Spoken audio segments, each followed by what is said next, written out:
Добар ден и добре дојдовте. На почеток на вестите гледаме кои настани го одбележа денот. Кривична за Блерин Беџети и 7 други лица за наводна злоупотреба во општина Сарај, која е на фирма од Глумово и донела незаконска корист од 1,7 милиони евра. Случајот ИПАРД води до Мицковски, обвинува СДСМ. Премиерот во контранапад вели дека истрагата може да доведе до поранешни министри од СДСМ. Александар Трајановски, кој трчаше за аеродром, нов подпредседател на социјалдемократите. Филипче го екипира освежениот тим, власта тврди дека се соочува со бојкот и раскол. Финансии подготвува нова граѓанска обврзница, иако претходно го критикуваше проектот на Бесими.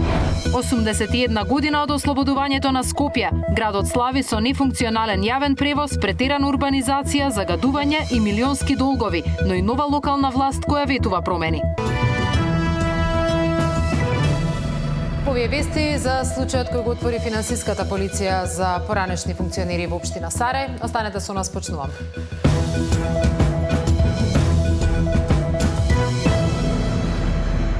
Управата за финансиска полиција поднесе кривична пријава против поранишниот градоначалник на Сарај Блерин Беџети и уште други 7 лица за незаконско издавање урбанистички документи.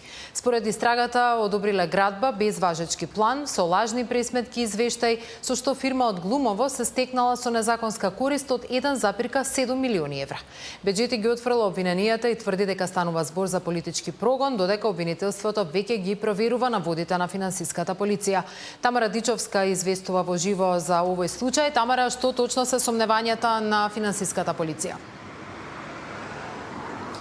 Блерин Беџети, како поранешен градоначалник на општината Сарај, заедно со неколку негови соработници од општината, меѓутоа и вработени во градот Скопје, како што напомена и тин во најавата, издале дозвола за градба на парцела во Сарај, каде што немало дозвола за градба и притоа на тоа место изградиле зграда, извршиле и лажен технички преглед, а притоа за при изградбата на оваа зграда фирма за отпад од Глумово се стекнала со 1,7 милиони евра. Финансиската полиција поднесе кривични пријави за 8 лица, меѓу кои е и поранешниот градоначалник, но и актуелен пратеник на ДУИ Блерин Беџети, како и за двајца поранешни секретари во општината, вработен во градот Скопје, но и инженер.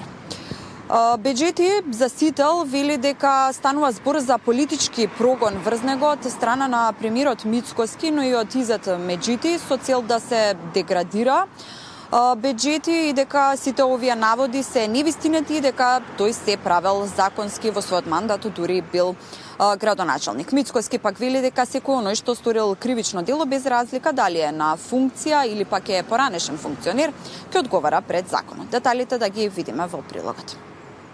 Кривична пријава за поранешниот градоначалник на Сарај Блерин Беџети поднесе управата за финансиска полиција. Покрај него, кривична пријава има за уште 7 други лица, дел негови соработници во општината, но и вработени во градот Скопје во секторот за планирање и уредување, како и еден инженер. Според финансиската полиција, иако немало детален урбанистички план за една парцела во Сарај, тие сепак одобриле план и дозвола за градба, направиле неточни пресметки за комуналии, како и лажен технички извештај. Постојат основни несомненија дека пријавените лица вработени во општина Сарај, иако биле свесни за катастарската парцела дека не постои донесен детален урбанистички план, со пречекорување на своите службени овластувања, изготвиле и одобриле извод од план и одобрение за градба со невистинита содржина, како и пресметки за надоместок за уредување на градежно земјиште, спротивно на законските прописи, а надзорниот инженер извршил технички преглед на објектот и изготвил завршен извештај со невистинита содржина, соопштија од финансовата полиција. Со лажното одобрување на градба во општината, тие овозможиле на фирмата Азра Идрис од Глумово незаконски да се стекне со околу 1,7 милиони евра. Тие се осомничени за злоупотреба на службената положба и овластување, несовесно работење во службата и фалсификување или уништување на деловни книги. Екс-градоначалникот на Сарај Беџети засител вели дека врз него се врши политички прогон и дека низ постапката ќе се докаже дека овие наводи се невистинити. Ова е еден вид на политички прогон од согласно мојот закон, како што велеше Мицковски во собранието, од тандемот Мицковски Меджити и само еден филм за јавноста, кај што се обидуваат да ве дискредитират, но нема ништо надвор од законските прописи. Сум работел секогаш согласно законски прописи. Без разлика дали станува збор за сегашен или поранешен функционер, правдата за секој што сторил кривично дело мора да биде задоволена, вели премиерот Мицкоски. Ние од самиот почеток рековме дека секаде каде што постои основано сомневање, кое што е подкрепено со докази, ние како влада ќе делуваме. Нема да правиме тоа естрада, нема да упаѓаме дома со специјални единици. Едноставно правдата мора да биде наш императив. И така ќе се однесуваме, и така се однесуваме без разлика дали тој што сторил неправда е поранешен функционер, сегашен функционер и така натаму. Од обвинителството вела дека пријавата е примена кај нив и веќе се преземаат действија на проверки. Тамара Дичевска, Сител телевизија. СДСМ со нови обвинувања за случајот ИПАРД, тврдејќи дека истрагата води кон премиерот Мицкоски и негови блиски соработници. Премиерот ги отфрла сите наводи како политички шпекулации и ги повикува опозиционерите да презентираат конкретни докази. По апсењето на директорот Стоилев, државата ги стопираше исплатите од ИПАРД, мерка што според Министерството за земјоделство е координирана со Брисел. Опозицијската СДСМ со нови тврдења за случајот ИПАРД. Скандалот според партијата укажувал на вмешаност на премиерот Мицкоски и неговите кумашени. Врската, како што велат, бил уапсениот директор на платежната агенција Стоилев. Денес Христијан Мицкоски директно треба да одговори. Дали под истрага се и неговите кумашени Игор и Цветанка Миќеви? Дали имало провизии и дали дел од провизиите завршувале кај него или во ВМРО ДПМН? СДСМ почитувани објавуваше изминатата година дека во агенцијата се случува буквално кражба, рекет и мито на секој чекор, но сега тоа се покажа и излезе на виделина. Премиерот ја повика опозицијата наместо да поставува прашања на своите пресконференции да изнесуваат тврдења. Изјавите за негова вмешаност Мицкоски ги нарече шпекулации и најави дека ќе продолжи испитувањето на случајот, кој можел да стигне и до поранешни функционери на СДСМ. Ако се толку сигурни во тие тврдења, нека излезат и нека кажат. Замешан е Христијан Мицкоски, замешан е тој и тој. Затоа што вака кукавички не оставаат впечаток. И нека ни помогнат. Јас јавно повикувам сите што имаат докази за злоупотреба, нека дојдат и нека ги достават тие докази за да можеме ние да делуваме. Така што апсолутно ги отфрлам тие шпекулации, нека остават да си ја работиме работата онака како што треба, ама да не стигне и до некои нивни поранешни функционери и министри. Откако Стоилев беше фатен со подкуп од 400 евра, државата привремено ги запре исплатите од ИПАРД програмата. Министерот за земјоделие Трипуновски вчера за Сител рече дека таквиот потек го одобрил Брисел, а тврдењата на опозицијата дека се изгубени европските пари ги оцени како шпекулации. Зоран Јаневски, Сител телевизија. Почекајте, ќе видите. Вака Мицкоски одговори на прашањето дали владата ќе продолжи со постапката за смена на државниот јавен обвинител. Тој се противи на барањето на Европската унија судиите и обвинителите да добијат повисоки плати и вели дека ако судат по закон, подготвен е да им ја донира сопстената. Државниот јавен обвинител Љупчо Куцевски веројатно наскоро ќе биде сменет ако се земе во предвид последната изјава на премиерот. Што се однесува до Куцевски, почекајте и ќе видите. Мицкоски за реформите кои се бараат во правосудството рече дека нема ништо суштинско во нив, туку се во насока на зголемување на буџетот. Ако јавноста смета дека со таков рейтинг судиите и обвинителите треба да добијат повисоки плати, тогаш тој ќе ја донира и својата. Недозволиво е според премиерот како држава да одвојуваме поголем буџет од најразвиените земји во Европската унија. Треба да вратиме повеќе од 2 милиарди евра некој кој што душмански ја задолжувал државата и неродените генерации. Ако вие мислите дека, или јавноста, ја повикувам јавноста, нека каже, ако мисли дека треба да ги дуплираме платите на обвинителите и судиите, слободно кажете. Јас ќе донирам мојата плата. За обвинителите, ама нека судат барем ја обвинуваат согласно закон, а не како што прават до сега.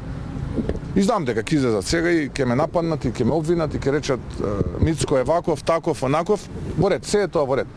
Но не можам, едноставно моралот не ми дозволува да се согласам на зголемување на плати на луѓе кои што има никаков рейтинг. И ако е тоа клучната реформа, која што треба да ја направиме, простете ја нема да ја направиме. Коментирајќи го извештајот на Европската комисија, премиерот оцени дека Македонија и по смената на името и ветувањето од Брисел се наоѓа на истата позиција како пред 25 години. Владата вели ќе направи се за да ја исполни домашната задача, но оцени дека во процесот на евроинтеграција трпиме булинг. Пред 8 години, кога менувавме имење и презимења, ни викаа дека сме фронтранери. И кога ќе смениме име и презиме, за 3 години, 4 сме во Европската Унија. Тие 3-4 години изминаа пред 3-4 години. Кај сме ние денес? Онаму кај што бевме пред 25 години. Супер е да го смениме уставот, најдобри ќе бидеме. Најдобри ќе бидеме. Уште ако може да не сме македонци, да сме нешто друго, најдобри ќе бидеме. Онака како што некој ни прави булинг и сака да ја стопира Македонија да напредува во Европската Унија. Тоа нема да го дозволиме. Оваа влада тоа нема да го дозволи. Додека сум јас таму, кој ќе дојде друг, нивна работа. Измените во кривичниот законник би влегле во собраниска процедура до нова година. Премиерот вели, иако се носат под притисок на Уставниот суд, нема да бидат на швейцарски начин како што тоа го направиле од претходната влада. Според него, секој треба да има одредена одговорност за своите одлуки, алудирајќи на тоа дека измените тогаш направиле многумина да добијат политичка амнистија. Мирјана Давидовска, Сител телевизија.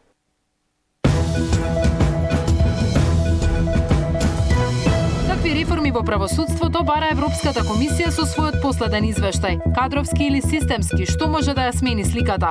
Дали сегашната поставеност ќе овозможи фер и правично судење за најголемата трагедија во дискотеката Пулс? Тема на денот во 19 со Дарко Аврамовски од коалицијата Сите за правично судење.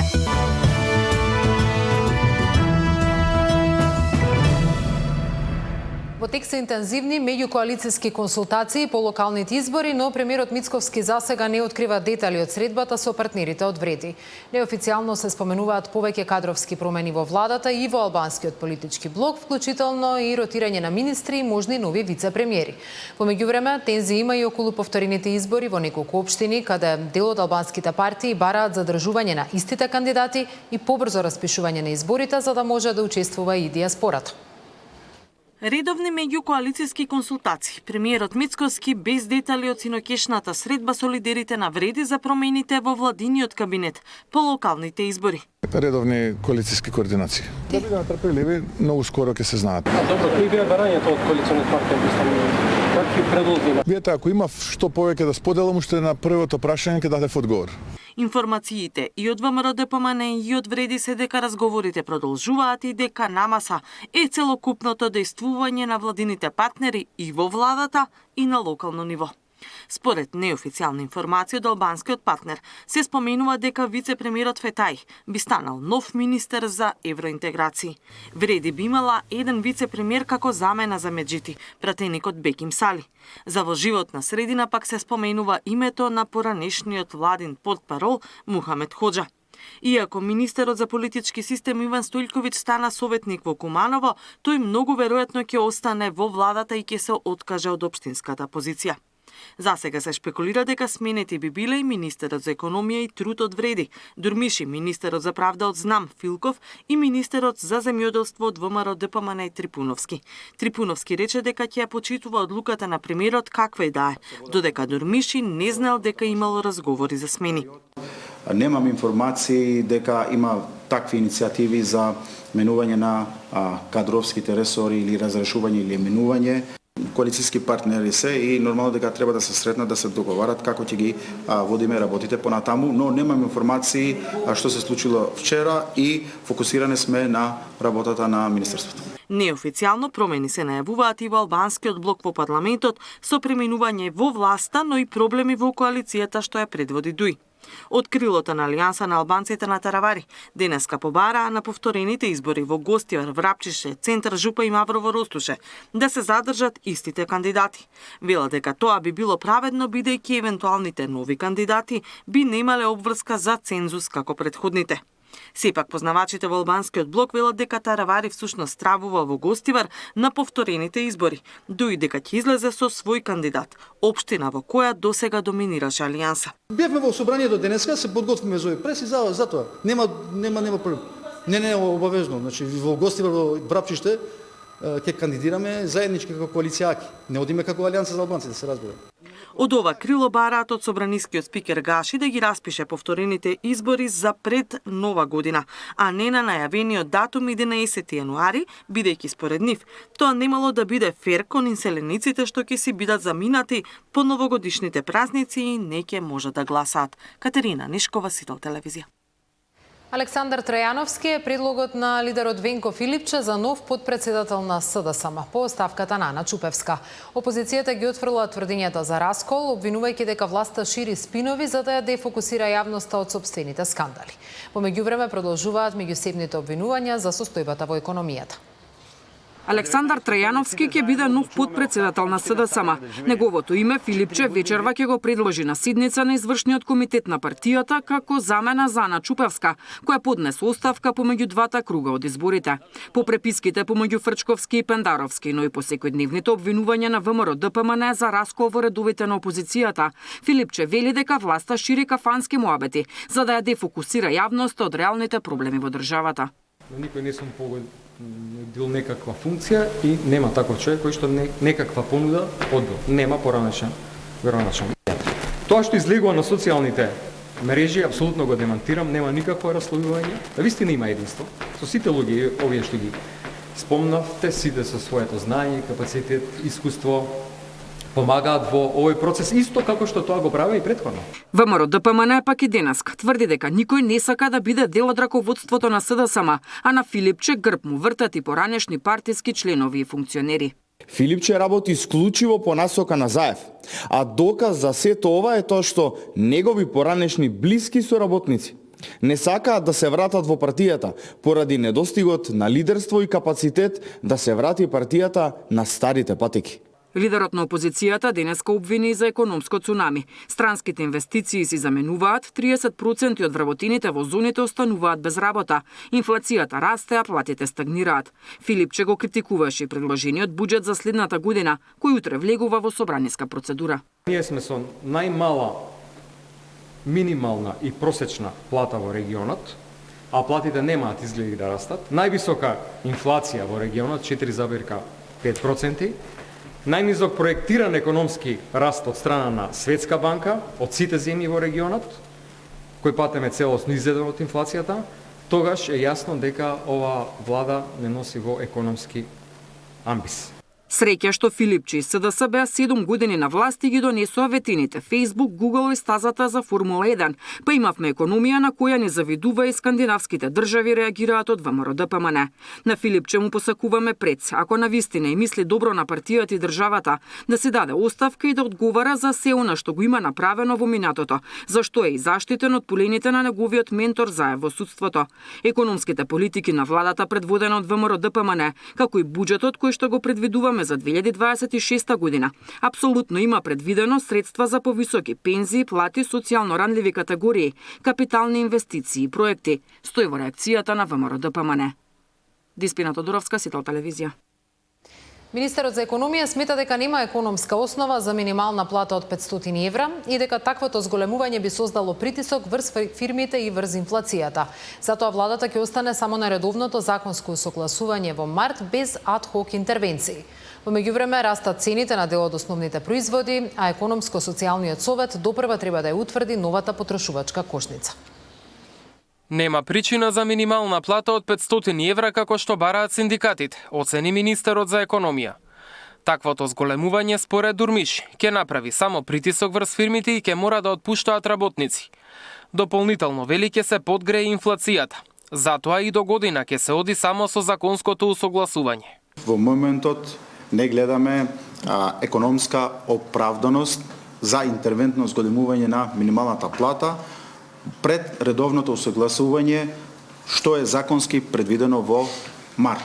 Во овие околности, ако одиме на зголемување ад-хок на минималната плата, тоа ќе предизвика уште понатаму зголемување на инфлацијата. Во меѓувреме дел од основните производи бележат поскапување, а најмногу јајцата. Пакување од 6 јајца кој минатиот месец се продаваше за 64 денари, денеска чини 99.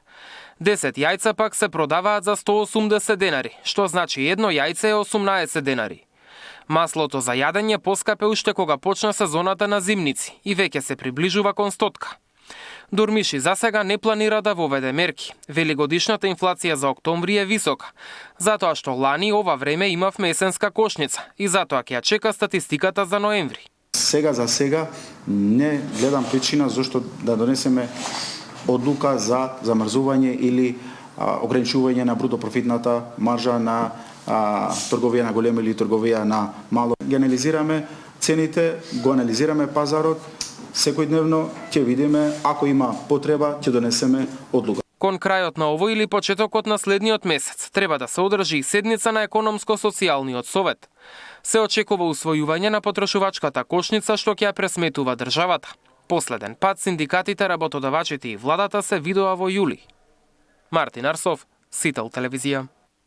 Државата повторно ќе понуди граѓански обврзници, иако актуелната власт претходно го критикуваше овој инструмент. Министерството за финансии веќе подготвува проспект кој треба да биде објавен до крајот на годината, но без детали за износ од каматата и рочноста. Досегашните две емисии вредни 41,1 милион евра им донесоа на граѓаните стабилна добивка, а утре доспева исплатата и на втората обврзница. Државата повторно ќе издава граѓански обврзници. Иако со доаѓањето на власт го оценија проектот на претходниот министер за финансии Бесими како неуспешен, денеска Кочовска најави. Се подготвува проспект за нова граѓанска обврзница. Ќе биде објавен до крајот на годината, без да се прецизира на колкава сума би бил, колку ќе изнесува каматата и колку би била рочноста. Изминатиот период во Министерството за финансии интензивно се работеше на анализа на финансискиот пазар и трендовите во регионот и Европа во насока на диверзификација на понудата на финансиски инструменти за инвестирање, како и нивно модернизирање и поедноставување. Нашата цел е да се допре до сите интересни групи и да се излезе во пресред на интересот на граѓаните. Од тука, имајќи го предвид интересот на граѓаните за државни харти од вредност, во Министерството за финансии се подготвува нова емисија на граѓанска обврзница, која ќе биде наменета за граѓаните што сакат да инвестираат безбедно и директно. Државата досега издаде две емисии на граѓански обврзници, во вкупен износ од 41,1 милион евра. Првата беше издадена во јули 2023, а втората во ноември истата година. Каматата која добива граѓаните изнесуваше 5% годишно, а рокот на доспевање 2 години. За првата по основна камати се исплати 1,2 милиони евра, додека втората за исплата доспева утре. Државата на граѓаните ќе им врати 17,6 милиони евра, колку што вложија во овие харти од вредност, и плюс 880.000 евра по основна камати. Наташа Мерсовска, Сител телевизија.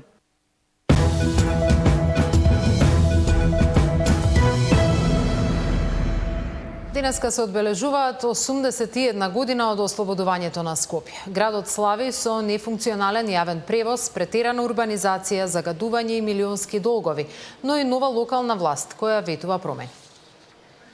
Скопје одбележува 81 година од ослободувањето во Втората светска војна. Со положување цвеќе и одавање почит на загинатите борци беше одбележена годишницата од ослободувањето од фашистичката окупација. Денес нашата борба е поинаква, но суштината е иста.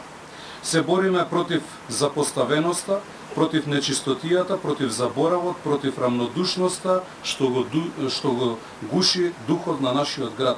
Нашето оружје е трудот, знаењето и вербата во тоа дека Скопје може и мора да биде подобро. За Скопје се паднати 4604 жртви на теророт на фашизмот, од кои 137 се од самото бомбардирање на фашизмот и 3 и нешто екзекутирани се евреи. За 81-та годишнина од ослободувањето на Скопје честитки испратија и политичарите. Да се подсетиме со гордост на храброста и жртвата на сите што се изборија за нашата слобода. Нека духот на единството, достоинството и љубовта кон градот не води и понатаму да го чуваме и градиме Скопје како место на мир, култура и заедништво, стои во честитката од премиерот Мицкоски. На денешен ден, во 1944 година, улиците на Скопје беа ослободени од фашистичкиот окупатор, а Скопје оттогаш пулсира како слободен град. Нашите херои ни ја оставија во наследство слободата, но и врската да ја чуваме и унапредуваме, напиша опозицијскиот лидер Филипче. Оваа слобода за која пред 81 година нашите партизански ослободители кревареле и силно се бореле со оружје и страдања, денес бара од нас да вложиме разум, посветеност, одговорност и чувство за висока приврзаност кон татковината, пишува во честитката на Социјалистичката партија. Повозрасните скопјани се сеќаваат на приказните од предците кои со љубов го чувале споменот на оние кои го дале својот живот за слободно Скопје. Па јас сум стар скопјанец по фамилија, може би 200-300 години, многу ми значи овој ден. Тие празник на градот, на ова спомнување на минатото и така. Треба да сме горди што нашите предци, херои загинале, ги даде своите животи за денеска ние да живееме слободно како ние и помладите генерации. Но овој ден традиционално градот Скопје доделува наградата 13 ноември на поединци и институции кои со својата работа придонале за развојот и афирмацијата на главниот град. Ивана Соколовиќ, најдова Сител телевизија. Иако само околу 1400 иселеници се вратиле во земјава во последните 3 години, државата и натаму се соочува со парадокси што ги одвраќаат младите професионалци, како што е случајот со градижниот инженер Стефан Трајковски, чија британска диплома Македонија одбива да ја признае.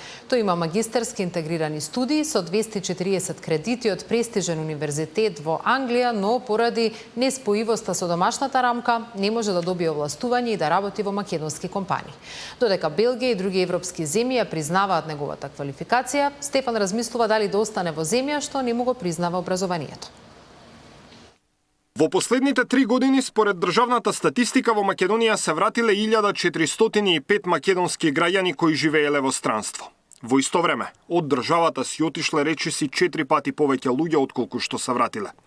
Меѓу оние кои одлучиле животот да го продолжат дома е Стефан Трајковски, млад градежен инженер, експерт за железница кој поголемиот дел од својот живот го поминал на страна, главно во Англија. Се школувал на престижниот Лондон Сити Юниверсити. Завршил интегрирани студии од 4 години, со кои се здобил со звање магистер со 240 ЕКТС кредити. Лани се вратил во Македонија со желба своето знаење и искуство да го донесе тука. Ги превел сите документи и поднел барање за нострификација на дипломата. За жал, Министерството ми одговори дека барањето не може да се прифати, поради тоа што сум немал доволно кредити за да се стекнам со титула магистар во Македонија. Во македонскиот образовен систем титула магистар се добива со 300 кредити или пластично кажано студии 3+2 или 4+1 година. Велика Британија од друга страна има и интегрирани студии, па магистар може да се стане и со 4 и со 5 години студии.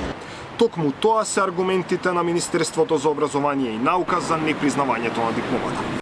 Интегрираните студии од Обединетото кралство, кои носат 240 ЕКТС кредити, не ги исполнуваат пропишаните критериуми за вкупно траење и опфат на квалификацијата согласно со домашната рамка на квалификации.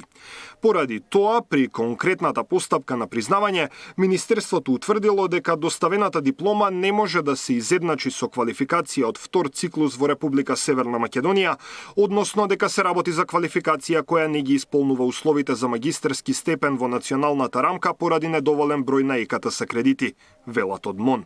Србија, држава која има речиси идентичен образовен систем како и Македонија и која исто така се приклучи на болонскиот систем, за помалку од 1 месец му ја нострифицирала дипломата. За Стефани не би било проблем дали во Македонија ќе биде признаен како магистер или не, доколку не е градежен инженер, бидејќи без неговата диплома не може да добие овластување за да стави подпис на својата работа и со тоа не може да работи во македонски компании. Не можам да се стекнам со овластување за да можам понатаму да си барам работа за македонска компанија. До сега сите компании во кои што го дадов моето CV, сите кажаа дека имам доста јако CV, кој што може да се искористи, меѓутоа без овластување не можат да ми искористат како што треба, пошто не сум овластен да потпишам никаков документ. За парадоксот да биде поголем, тој не може да работи за македонски компании, но може во Скопје да работи за странски. Во моментов работи во белгиска градежна компанија со седиште во Скопје, па со оглед на тоа што проектите се за таму и Белгија ја признава британската диплома, нема никаков проблем да стави подпис на својата работа. МОН вели дека доколку сепак одлучи да му ја признае магистерската диплома со 240 кредити, тоа би довело до нерамноправен третман на домашните студенти кои за исто ниво на квалификација мора да завршат вкупно 300 ЕКТС кредити. Таков пристап би ја нарушил системската усогласеност и би довел до неконзистентност во примената на националната рамка на квалификации, велат од МОН. Сега Стефан има една дилема, дали да продолжи да чука на вратата која му е затворена, кога сите врати во Европа му се отворени. Нема поента да се седи во една држава која што образованието да го признам. Ќе размислам. Уште не знам, јас се вратив со многу искрена и честна цел. Знаењето кое што го стекнав во двете компании во кои што работев во Велика Британија, што е сериозно знаење да го искористам тука, меѓутоа без прилика тоа да го сторам. Не гледам поента. Даниел Василев, Сител телевизија. Тоа беше последна информација во ОБЕ Вести. Следното издание е Централниот дневник во кој